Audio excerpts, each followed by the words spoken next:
بسم اللہ الرحمن الرحیم۔ بنی اسرائیل کے لوگ بندر کیوں بن گئے؟ بنی اسرائیل کی وہ قوم جو بندر بن گئی، یہ واقعہ حضرت داؤد علیہ السلام کے عہد میں پیش آیا، جب ایک قبیلے نے قوم بنی اسرائیل سے علیحدہ ہو کر دریا کے کنارے اپنے رہنے کے لیے مکان بنا لیے اور وہیں آباد ہو گئے۔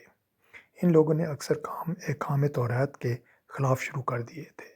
ان میں ایک یہ بھی تھا کہ وہ ہفتے کے دن مچھلی کا شکار نہ کیا کریں اور نہ ہی دنیا کی کوئی خرید و فروخت کریں۔ ان لوگوں نے کوئی پرواہ نہ کی اور اپنی من مرضی سے کام لینے لگے۔ جب اس قوم نے اللہ تعالیٰ کی نافرمانی شروع کی تو پھر ان کی آزمائش کے واسطے اللہ تعالیٰ نے دریا کی مچھلیوں کو حکم دیا کہ ہفتے کے دن دریا سے نکل کے ساحل پر آ کر اپنے کھیل کود میں مشغول رہیں اور باقی دنوں میں دریا میں جا رہیں۔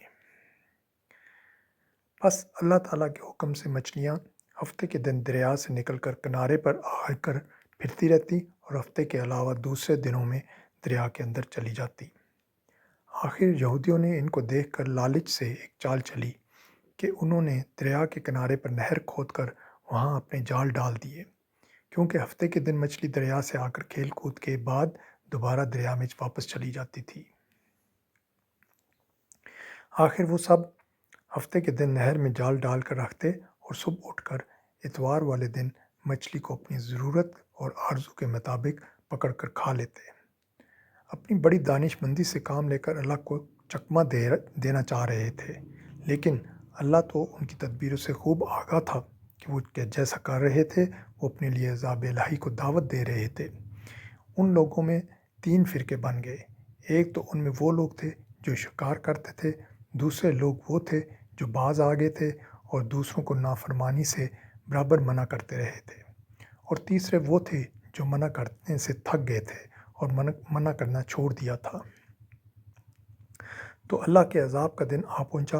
ایک دن صبح کو اٹھے تو دوسروں کی آواز سنی تو دیوار پر چڑھ کر دیکھا کہ ہر گھر میں بندر ہی بندر نظر آ رہے ہیں، اور ان کی کیفیت یہ تھی کہ وہ آدمی کو پہچان کر اپنے قرابت والوں کے پاؤں پر اپنا سر رکھتے اور پاؤں چاٹنے لگتے۔ بالآخر وہ اپنے برے حال سے 3 دن میں سب کے سب مر گئے۔ تو مسلمانوں، نافرمانی کے سبب اللہ تعالیٰ کے حکم سے بنی اسرائیل کے چہروں کو مسخ کیا گیا، یعنی ان کی شکلیں بندروں جیسی ہو گئیں، اور ہم لوگ چونکہ خاتم النبیین کی امت میں سے ہیں، اس لیے زمانے میں گناہوں کے باوجود حضور صلی اللہ علیہ وآلہ وسلم کی وجہ سے ہمارے چہرے مسخ نہیں کیے جا رہے، لیکن یاد رہے کہ قیامت کے دن اس نافرمانی کی سزا ذات مسخ سے کم نہ ہوگی۔